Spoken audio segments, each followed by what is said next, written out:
Hey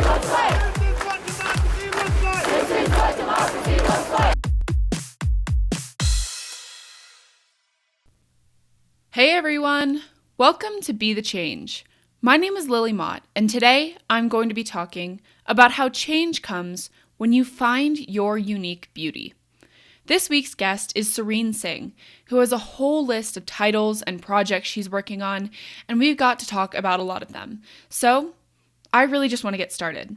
I'm super excited to share this conversation with you, so, without further ado, let's get started.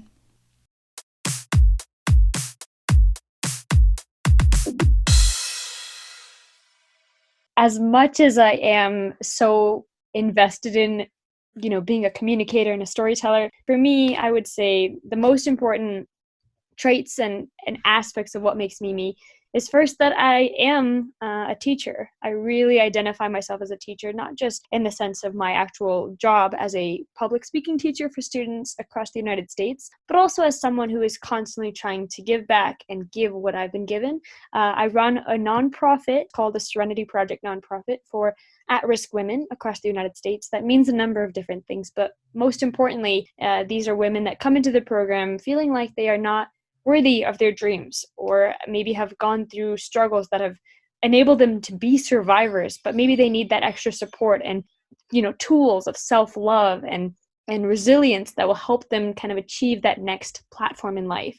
So those are the aspects where I identify myself really as a teacher, but then also I think it's important to highlight how much being a student is a part of my life as well. I'm currently a student at the University of Oxford, and I'm pursuing my doctoral degree in criminology, having just finished my master's degree in public policy, thank God.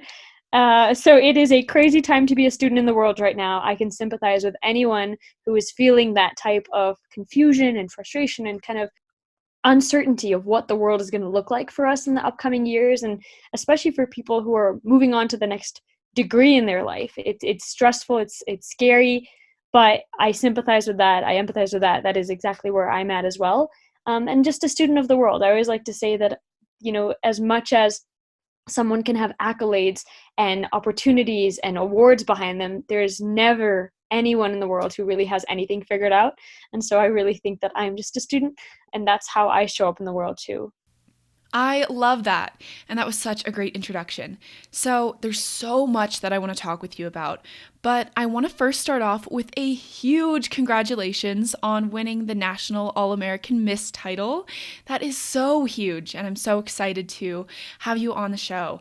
I really want to talk about your pageantry because it's such an interesting part of your story, and I just think it's something that I don't hear from activists a lot. So, why did you start pageants, and what have you learned from them?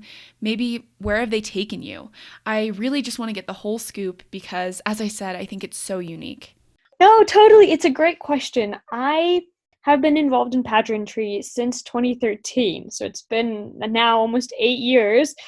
And to look back and reflect on why I started and what my journey has been, it's actually pretty crazy because I started pageants because I had a bias towards them, actually against them. I didn't see pageantry as something that women would gain much from. I didn't understand why they existed. Like all of us who just have never had exposure to something, especially something like pageantry, we judge it maybe just from the very first thing that we see. So I remember growing up and, we'd turn on the TV and just watch the final question answer segment of a pageant and just and take it as that was what pageantry was about. So I never really found any real power in it, especially when I was growing up and just watching just the final element of the final show. But it's so interesting because having been involved in the activity for all these years, I now know that the final element of the final show is so small compared to what pageantry really is. And having been through the Rhodes Scholarship interview, having been through the Truman interview, having been through so many different interviews and tests in my life that are really stressful, I can confidently say that the hardest thing is a pageant, especially a national pageant. And I say that not because to diminish anything else, any of the other opportunities I've been awarded in my life that I'm so grateful for, but rather it's because pageantry is not just one thing. It's not just, you have the opportunity to, do you have one aspect of you? It's not just, can she speak well? It's not just, Can she be a good leader? Does she have the opportunities available to her to be able to serve in her community? Does she know how to use her voice effectively? Can she use her platform? Does she have a cause? Like, there's so many different elements to it, but I really think it's so powerful because, in my Rhodes Scholarship interview, I had 15 minutes or so, 10 minutes or so to be able to tell them who I was. Then we had a cocktail party, we had a dinner. There were so many different times that I could show them aspects of who I am. But in a pageant setting, you get probably a total of 1 minute, maybe 2 minutes, throughout, the entire week, where you have to make a first impression on around 40 judges who are seeing thousands of girls. And that is really powerful, just knowing that you only have so much time to be able to communicate who you are, both verbally and non-verbally, in a way that is meaningful and lasting amidst so much going on. That, I think, is really cool. And that is a skill set that I don't think I could have ever asked to find anywhere else in any area of my life. And in terms of what pageantry has given me, I think the most important thing is, first, it has allowed me to challenge a really deep-seated bias I had. We see so many competitions out there for women, competitions of, modeling, competitions of public speaking, competitions of knowledge. And there's a million that I can talk about, like America's Next Top Model. We can talk about, are you smarter than a fifth grader? Like, there's so many different competitions out there. But it's really interesting because the minute we combine all of them and we say we're looking for a woman who is multidisciplined, a woman who has, this vision for who she is and what she believes in, and is passionate about telling young girls to be talented and multidisciplined, and that you don't have to just be pretty or smart. You don't just have to be talented or charismatic. Like, you can be so many different things. That, all of a sudden, I had a bias towards when I was growing up. And I think that breaking that down is so powerful to me, because I see it show up in all aspects of my life constantly. Like, women are constantly faced this imposter syndrome of, no, not me, I'm not good enough here, I'm, someone else is better suited. But I think it's pageantry that has really taught me how to dream and to see past that in a really meaningful way. And then I think the second most important thing is that, although, people call it a beauty pageant, I've never identified that I am a part of a beauty pageant. I don't think that that is in any sense of what my experience has been, because I believe all of us are beautiful. But I don't think that everyone believes that for themselves. And that is what I think is really powerful about pageantry, that I believe I've entered into a confidence pageant, an opportunity to really build on my unique beauty, both inner and outer, on who I am, what it is that I give to this world, and how I show up. And if every single young girl, and if every single woman, and if every single person out there could just embrace themselves for who they are and that unique beauty that we all have within ourselves, I really think that this world would be different, because everyone would be stepping in to who they are meant to be and fulfilling that to the greatest extent, without any doubts, without any fears of who's going to say what are they going to think, is it supposed to be me, is it not supposed to be me, and without any reservations of what is meant to be for our paths. And I think that is something that, it's a lifelong lesson that I feel like I consistently have to learn in life, no matter what it is I'm pursuing or what it is I'm trying to do or be for myself. But it is an important one that I really am passionate about, at least this year, giving back in as many ways as I can to young girls in my community. Oh my gosh, that's so amazing. I love the idea of challenging your biases by doing pageants. I think that's great. So now I want you to tell me a little bit more about the Serenity Project, because it's definitely another very important part of your story. So tell me the story to create it, and also what you're working on now, because it seems so great. Yeah, and I love that you are giving me that time to also talk about the Serenity Project, because it really is my heart.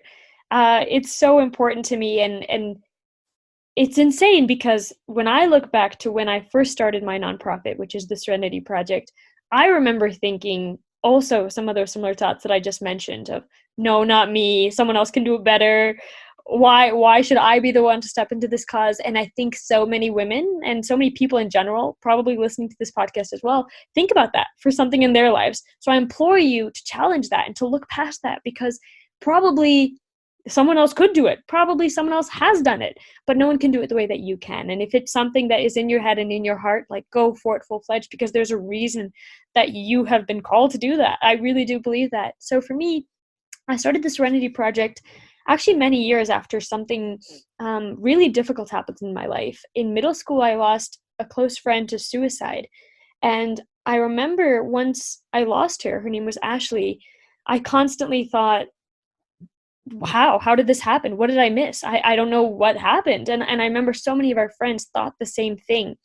So it wasn't necessarily any of our faults, but it was the idea that we didn't know what the warning signs were. We didn't know how to ask for help. We didn't know that there was help. We didn't know what we could do as fellow women, as fellow friends of hers, to be able to support her in overcoming the trouble and the traumas that she was going through. And that is where I started to kind of think about, there's a lack of resources and access to opportunities and reminders to celebrate for women who have been survivors. And especially in Colorado, which is where I was born and raised, women, especially at-risk women, so women survivors, are one of the highest growing suicide groups in the state. And that was particularly concerning of why is our state not doing anything about this? And it was even more concerning that, in my time in college, I spent a summer in Washington, D.C., working with survivors directly and on policies. And I remember, whenever I'd enter any different, congressional lobbying arena, I would be seeing so many individuals of high esteemed powers speaking about the issues, but never having gone through them, never having understood what it was like to be a survivor. And there was rarely ever any victim testimony. There was no survivors coming out and saying, I need this, I would like this is what would have helped me.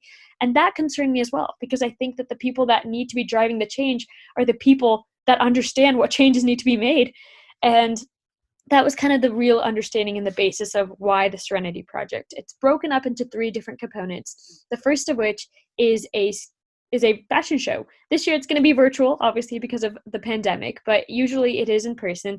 And the purpose of the fashion show is to just initially, right off the bat, remind these women that they are beautiful and that they're worthy. I think that, yes, modeling and pageantry, I've seen it have so many negative effects on women, but I've also seen it change their lives in the best ways possible, like it has on mine.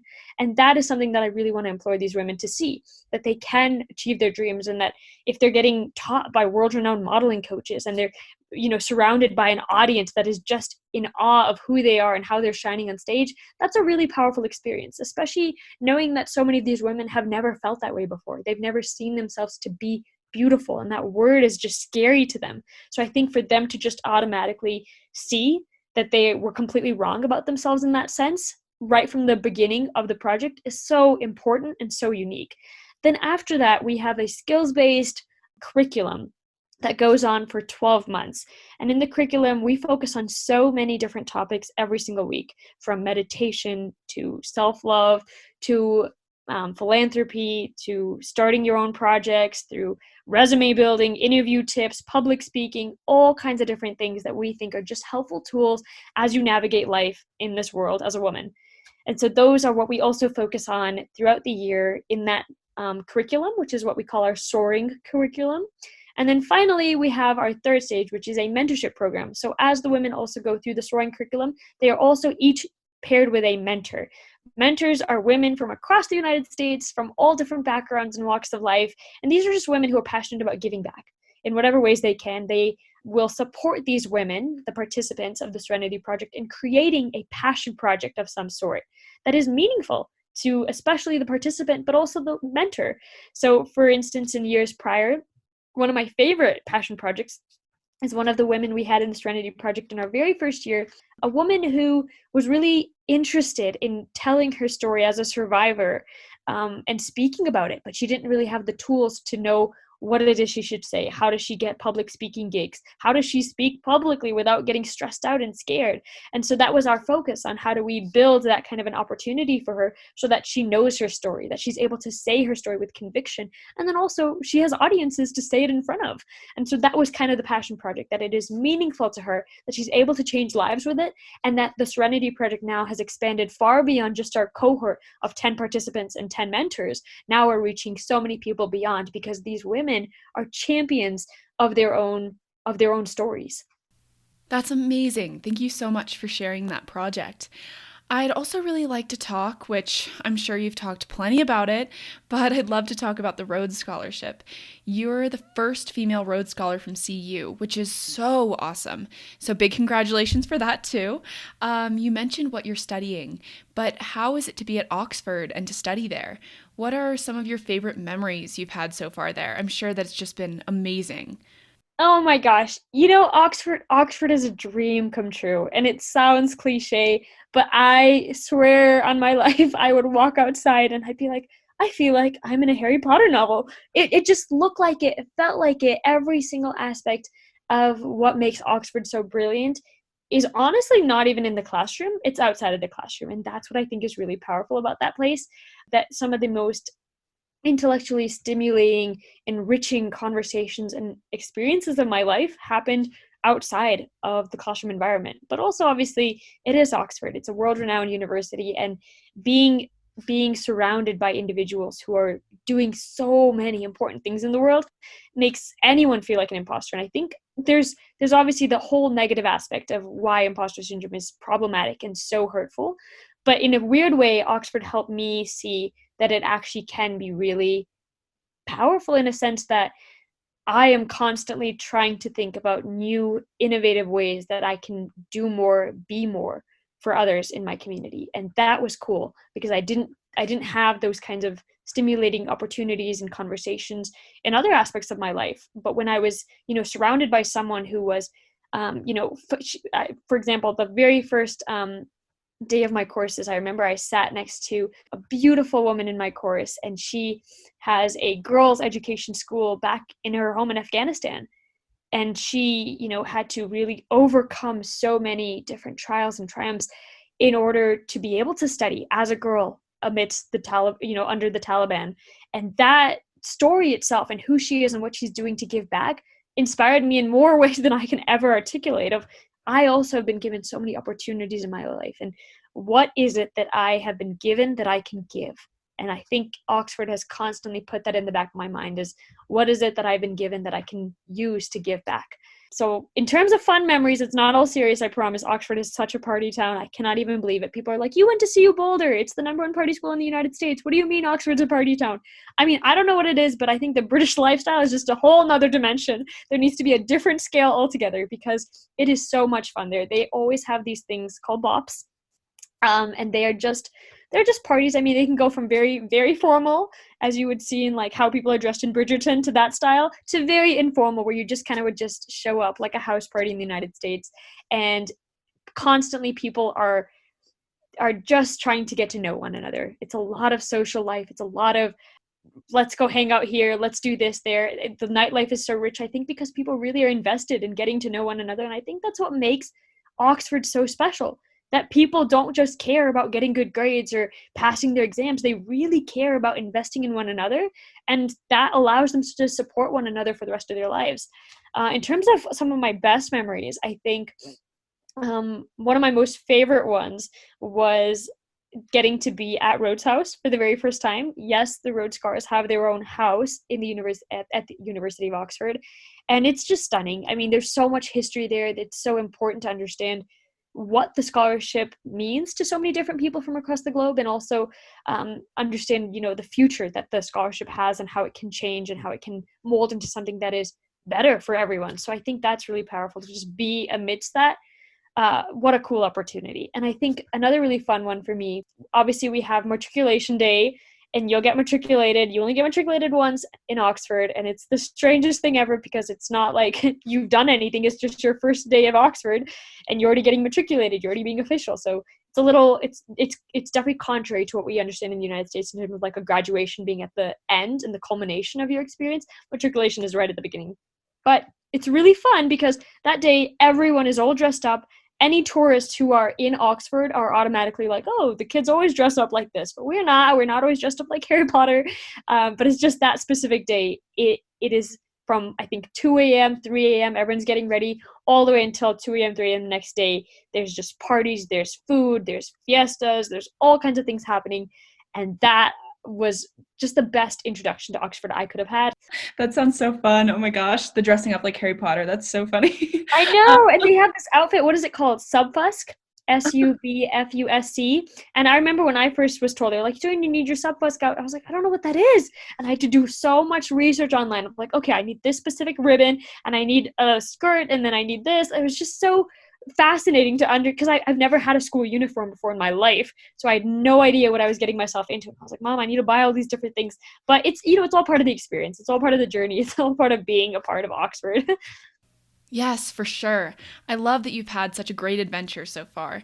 So, now I have kind of a cliche question, but who do you consider to be your role model? Or maybe who do you turn to when you need a little inspiration or maybe some words of advice? Yeah, there's a few answers to that. And I think it's because I do a lot of who I am is, yeah, like I struggle often thinking of myself as one thing. Like, I'm not just a pageant queen, I'm not just a Rhodes Scholar, I'm not just a student, I'm not just a teacher. Like, there's so many, I'm not just a dancer. There's so many things that I think define me. So I think in each of those different disciplines, it's important to have different people to look to, because there are different people that allow me to continue when it gets tough.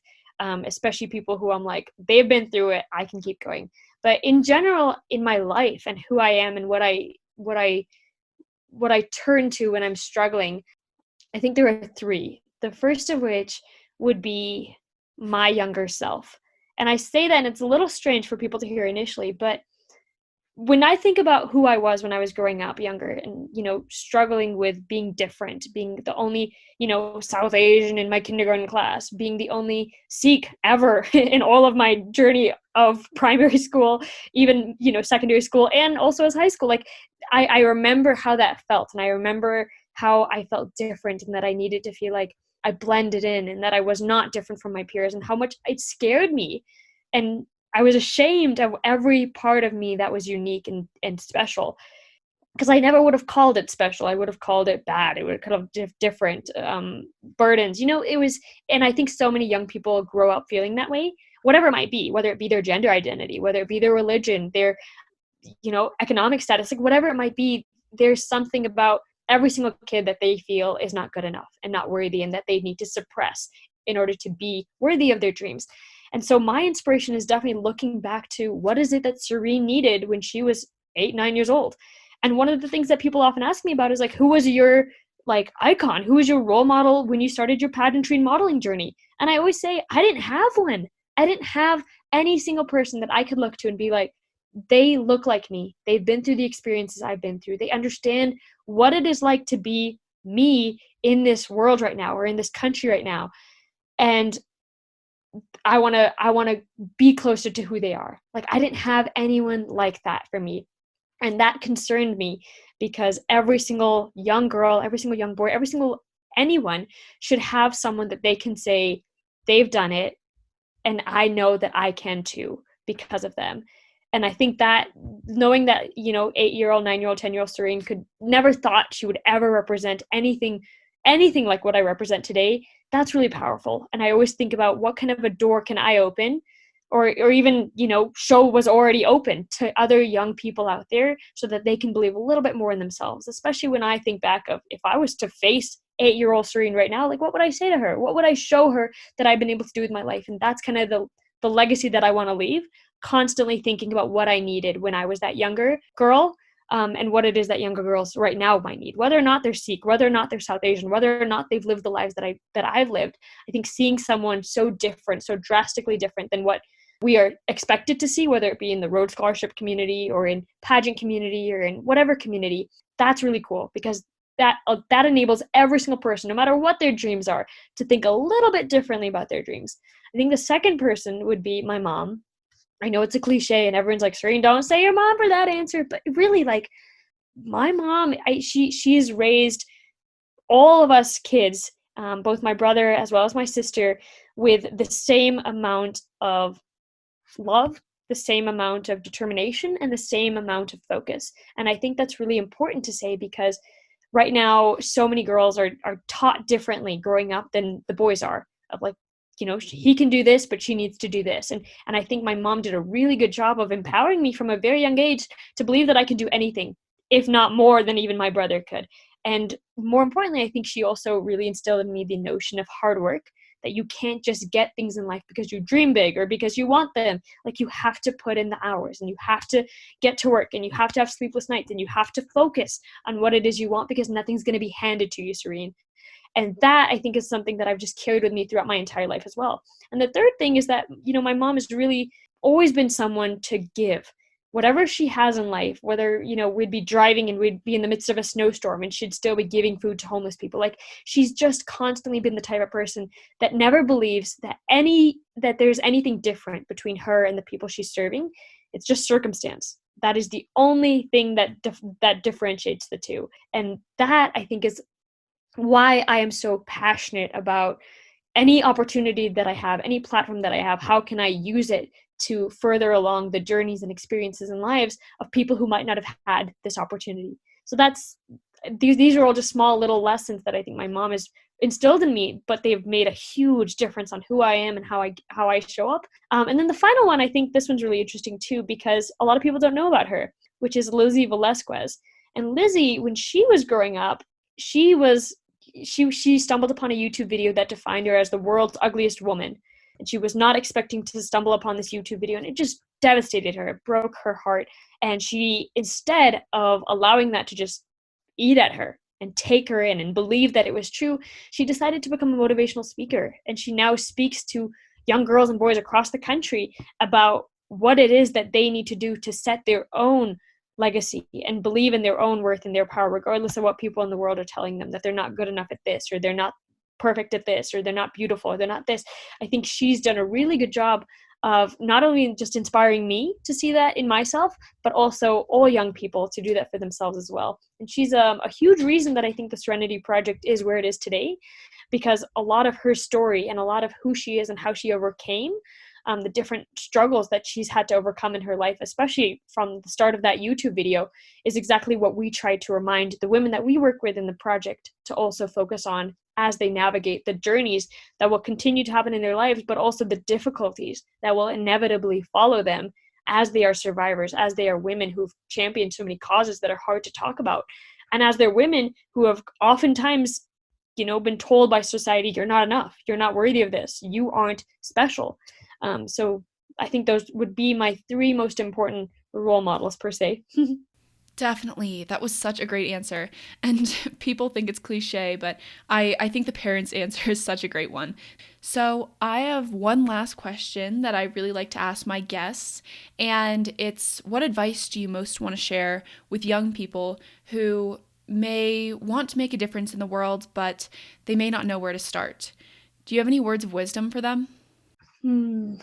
Well, there's a quote that I really live by, which is, whether you think you can or you can't, you are 100% right. And I really believe that to be true. So for all the students all the people out there who are thinking, this, I want to create change, I don't know where to begin, I don't know how to get started, I really think that the most important thing in doing anything in life is your mindset. It's how you see it, it's how you perceive your ability to do it, and it's how you envision it of happening. So I would say, when I've started any of my projects, or when I have done anything in the world that has meant something to me and has been meaningful in a special and unique way, and that I'm still able to carry with me, it's because I sat down with myself and I was honest of what it is that I think there's a gap in the world of, and where it is that I have talents or I have passions, and how can I help align those two. And oftentimes I think people think that when they want to create change, opportunities to create change will be handed to them, or that it'll just show up in their life, or that they'll just be able to volunteer for one day and it'll be satisfying enough for them. But oftentimes we see that that's not the case. And I think it's not the case because you have to do a little bit of deep diving and deep soul searching of what it is exactly that you want to create. And then also, the most important thing of all of this is perseverance and committing. Because when I first started every single project that I've ever started, I promise you, 99% of people thought it would fail. 99% of people expected it to fail. 99% of people wanted it to fail, right? That's just how our world works with any new ideas. But if you believe in your idea and you believe fully that this is something that will do good, whether it's for one person, for 100 people, for the whole world, like whatever it might be, you have to be the number one person who's going to support your own cause. And if you do that, if you have your own back, and if you're constantly thinking about new ways you can serve the population you're looking to, or benefit the cause that you're looking to promote, I guarantee it will be successful. It will be, because it has no other choice to be. If you give it no other legroom to fail, no other opportunity to doubt yourself, no other opportunity to let the words of other people and the negativity in the world around us infect that, like, it will be successful. So I think trust in your gut 100%, be honest with what it is that you care about, and then also persevere at it. Those are the three most important things. Oh my gosh. I absolutely love talking with Serene, and I think she's just so wise and so thoughtful about everything she's doing. I'm so glad that I got to talk with her and to share some of her story, because she really is doing great work and she's inspiring so many people around the world. Serene is so confident about her projects and her activism because she truly believes in herself, and she believes in what makes her unique and beautiful. It's so important to find and appreciate what makes you beautiful, because change comes when you find your unique beauty.